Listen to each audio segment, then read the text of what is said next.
Since this problem is already with the absolute value isolated, we can go straight to writing it as two equations. X plus 1 either equals 5 or x plus 1 equals negative 5. Each of these equations can be solved by subtracting 1 from each side, leaving us with x equals 4 or x equals negative 6. In the second equation, the absolute value has not yet been isolated, so we need to start there. First, we need to subtract the 12 from each side.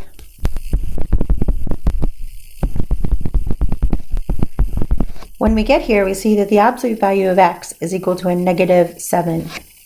We know that when we take the absolute value of any number, we end up with a positive number, so without even continuing, we can be clear here that there is no solution. Anytime we see an absolute value equal to a negative number, we know we're done. In the third problem, we also need to isolate the absolute value, so we're going to add 3 to each side and divide both sides by 3. From here, we do not have an absolute value equal to a negative, so we can proceed. We're going to split into the two equations, either x equals 4 or x equals negative 4. If you want to shorten that and say x equals plus or minus 4, that's also okay as a shortcut way to write your answer. In the next problem, we need to first isolate the absolute value, so we're going to subtract 1 and divide by 3, and then split into two equations. And again, if you prefer, you can say x equals plus or minus 5, because it does happen to be the same number, just with two opposite signs. In the next problem, the absolute value has already been isolated, so we do not need to do that. We can go straight to making the two equations. 9 plus 7x equals 30, or 9 plus 7x equals negative 30. Subtracting 9 from each side is a good way to start solving both of the equations. So on the left, we have 7x equals 21, and on the right, we have 7x equals negative 39. In each case, we need to divide by 7.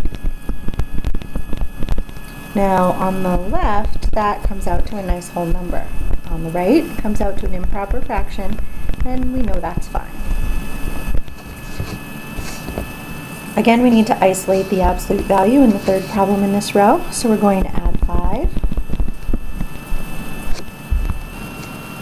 Then we're going to divide both sides by 8. And now we're ready to set up our two equations. 5x plus 8 equals 2, or 5x plus 8 equals negative 2. Subtracting 8 from each side of each equation gives us 5x equals negative 6, and on the right, 5x equals negative 10. Each equation needs to be divided by 5 on both sides. In this case, similar to a previous problem, in one case we end up with an improper fraction, which is fine, and in the other case we end up with an integer.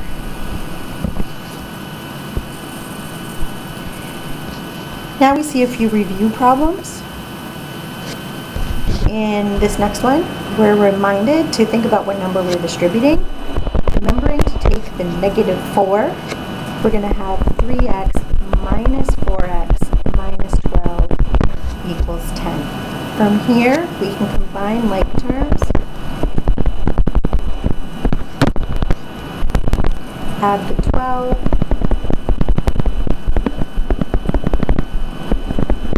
and either multiply or divide both sides by a negative to get that x equals negative 22. In the next problem, you have the hint that this is not a proportion.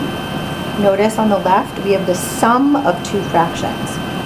So if you didn't have 2x over 3 plus 4/9, if instead you just had the 2x over 3 set equal to the 1/6, you'd have a proportion and you could cross multiply. But this is not that situation. We actually have a sum.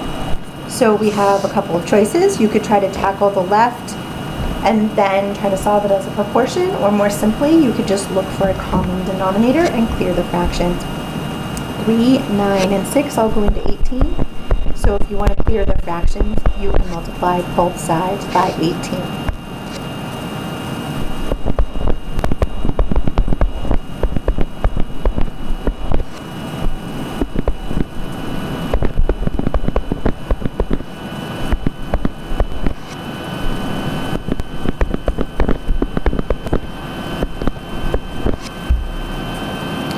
Remember that when you're doing a problem like this, you want to think about each of the individual multiplications. You want to think about reducing before you multiply. So when we do that, we're going to get our three terms of 12x plus 8 equals 3.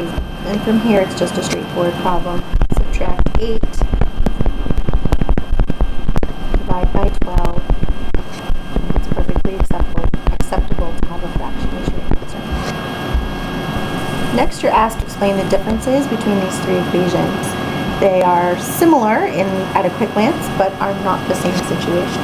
So this first one is a proportion. This second one could be done as a proportion if you wanted to do it as 3x over 4 equals 1 over 7. That would be equivalent to the equation that you're given, but as written, this is a multiplication problem. So we've got 3/4 times x. We would solve by taking the reciprocal of 3/4 or 4/3 and multiplying on each side.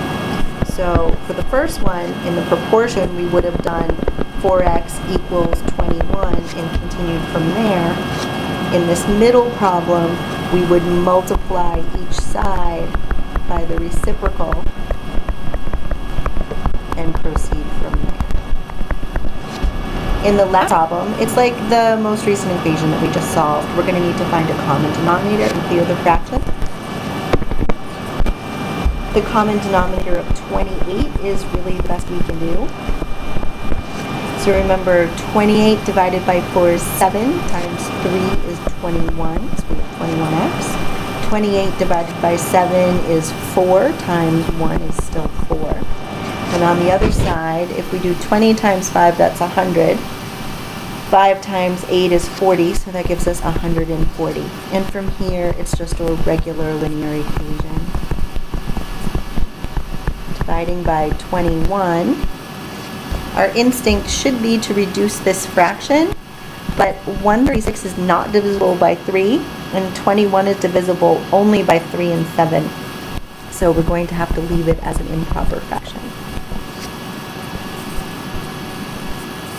Next, we're asked, given the equation 3x equals 4x minus 9, what is the resulting equation if we subtract 3x from both sides?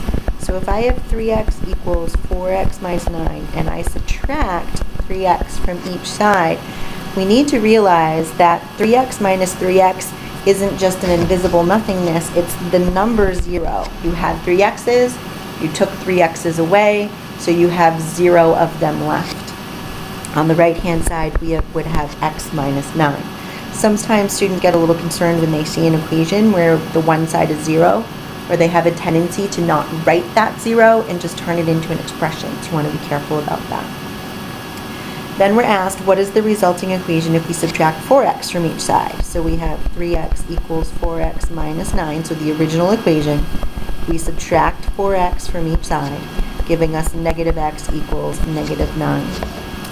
We're asked which choice gives an equation which is less confusing. This is probably the less confusing scenario. Most students can pretty easily see that x is equal to 9. Over here, if you remember to write the 0, it's pretty easy to add that 9 to each side and get 9 equals x. So no matter which choice you picked, you could certainly get to the correct answer. But when it comes to being less confusing, the option to keep something other than 0 on each side of the equation is something that students usually find a little easier.